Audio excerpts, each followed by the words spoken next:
जाहिर तौर पर इस खबर से बीजेपी खेमे में हड़कंप मच सकता है, क्योंकि खबर ही ऐसी है। सत्ताधारी भारतीय जनता पार्टी एक बार फिर 2000 के दशक जैसे बेहतर स्ट्राइक रेट हासिल करने की दिशा में जुट गई है। 2010 के विधानसभा चुनाव में बीजेपी ने 101 सीटों पर चुनाव लड़ा था और 91 सीटें जीतकर जबरदस्त प्रदर्शन भी किया था। वो स्ट्राइक रेट अब तक दोहराया नहीं जा सका है, तो इस बार बीजेपी पूरी जुगत में है कि बेस्ट स्ट्राइक रेट ला सके। अब ये स्ट्राइक रेट हासिल करने के लिए बीजेपी ने नई रणनीति बनाई है, जिसमें 22 विधायकों का टिकट कटने की संभावना है। ऐसा क्यों हो रहा है, इसकी क्या रणनीति है, तमाम सवालों के जवाब देंगे। लेकिन उससे पहले आप हमारे चैनल द हिंदी टॉप को सब्सक्राइब जरूर कर लीजिए, साथ ही बेल आइकन दबाना ना भूलें, ताकि आप तक पहुंचे हर खबर सबसे पहले। 2025 के विधानसभा चुनावों को लेकर के एनडीए गठबंधन ने 225 सीटें जीतने का लक्ष्य रखा है। ये एक बड़ा मार्जिन है। इसे पाने के लिए पार्टी ने जमीनी स्तर पर तैयारियों को धार देना शुरू भी कर दिया है। इसी रणनीति के तहत बीजेपी ने 3 अलग अलग सर्वे कराए, जिसमें विधायकों के प्रदर्शन, जनता के बीच उनकी छवि, क्षेत्र में उनकी उपस्थिति और विकास कार्यों की समीक्षा की गई है। सर्वे रिपोर्ट्स की अगर माने तो करीब 22 बीजेपी विधायकों का प्रदर्शन पार्टी की अपेक्षाओं पर खरा नहीं उतर पाया। इन विधायकों के टिकट काटने की पूरी संभावना जताई जा रही है। इसमें से कुछ विधायक वो भी हैं जिन्होंने नीतीश कुमार के विश्वास मत यानी कि फ्लोर टेस्ट के दौरान पार्टी लाइन से हटकर अपना रवैया अपनाया था। पार्टी पहले से ही उन पर कड़ी नजर बनाई हुई थी, लेकिन अब सर्वे रिपोर्ट ने उनके टिकट कटने की संभावना को और भी मजबूत कर दिया है। अब यहाँ ये जानना जरूरी है कि मूल्यांकन का आधार क्या होगा।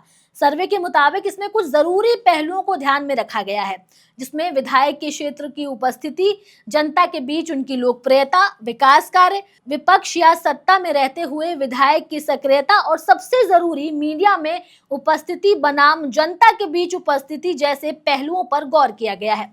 और इसी आधार पर यह सामने निकल कर आया है कि इन 22 विधायकों को रिपीट करना पार्टी के लिए जोखिम भरा हो सकता है। हालांकि पार्टी सूत्रों का कहना है कि ये सर्वे आखिरी फैसले का आधार नहीं है। चुनाव में अभी भी कुछ महीने बाकी है और आखिरी फैसला उससे पहले लिया जाएगा। जिन विधायकों का प्रदर्शन अभी तक संतोषजनक नहीं रहा है, उन्हें मौका दिया जाएगा कि वो अपनी स्थिति को सुधारें और जनता के बीच अपनी पकड़ मजबूत करें। लेकिन ये भी तय है कि बीजेपी इस बार कोई जोखिम नहीं उठाना चाहती है। मोदी नाम के सहारे चुनाव जीतने की सोच रखने वाले नेताओं को भी अब पार्टी की रणनीति समझ में आ रही है।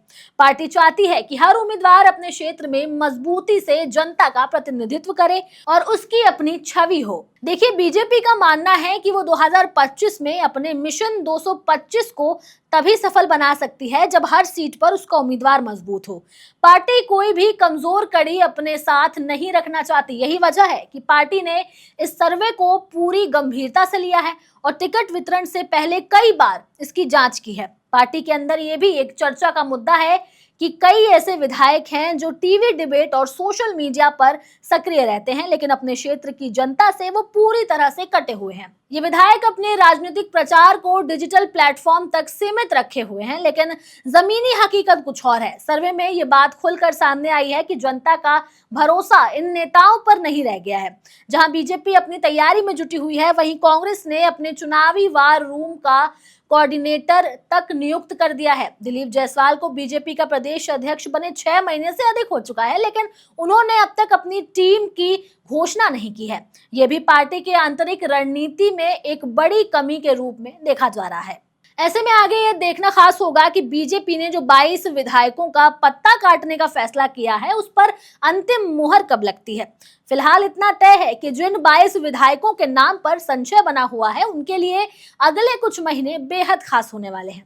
इस पर आपकी क्या राय है, हमें कमेंट करके जरूर बताएं। आपके जवाब का हमें इंतजार रहेगा।